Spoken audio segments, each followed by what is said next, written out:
So what's up mga ka-acid? Andito naman si Cardo Talisay mga ka-acid. Busy tayo.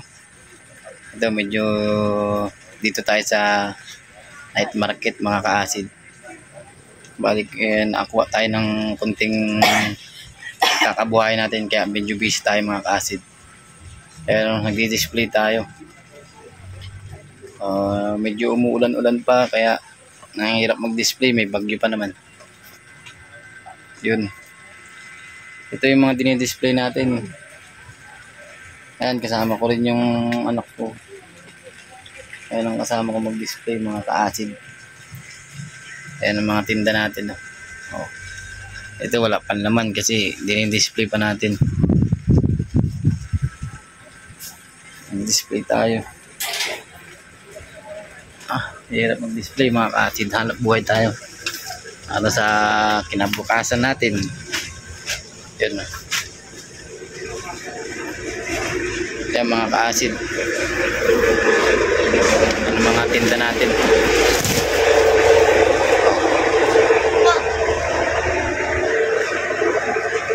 Mga tinda natin mga ka-acid. Naayos pa natin. Medyo mahirap din mag-ayos kasi nangangapa tayo. First time na natin mag-night market na magtinda. Yun o. So yun dito kapag naayos natin para yun nga para makaayos tayo. So yan mga ka-acid, kaya hindi tayo nakapag dahil busy rin tayo. Kaya nga gusto ko rin sana i-vlog to kung paano ko ayun, simula paano binuo itong mga tent. Ang hirap din ito. Kasi pinagawa ko na lang siya. Kaya nagbayad na lang tayo. Tapos yun, namili tayo ng mga tulda. Yan, kung gusto niyo mag-market, night market, ganyan lang mga ka-acid. Siyempre kailangan natin magsipag. Kailangan magsipag tayo. Yan nga.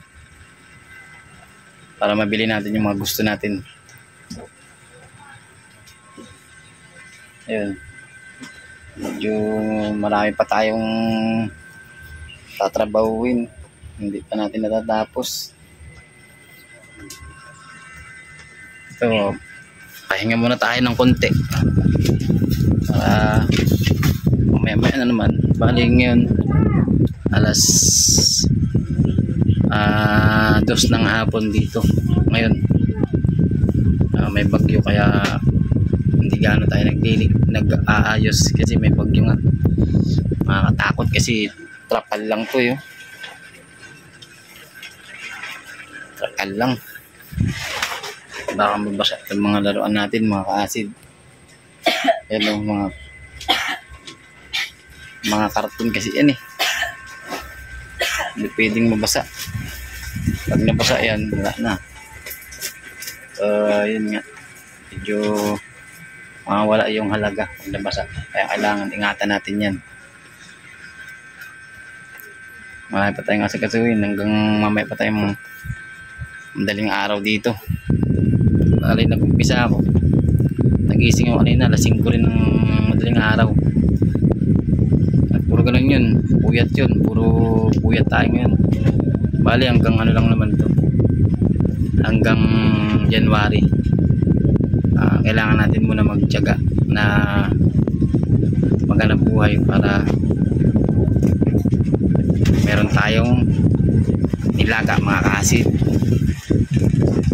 Mga ka-acid ko dyan na nahirapan din dyan sa acid reflux,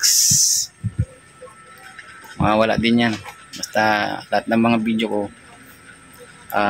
pakipanood nyo na lang, tapos andun naman na lahat na sinabi ko na. May mga tanong kayo, masasagot ko rin yan pagka sasagutin din natin yan mga ka-acid. Medyo hindi na tayo busy. Medyo busy kasi pasensya nyo na ako mga ka-acid.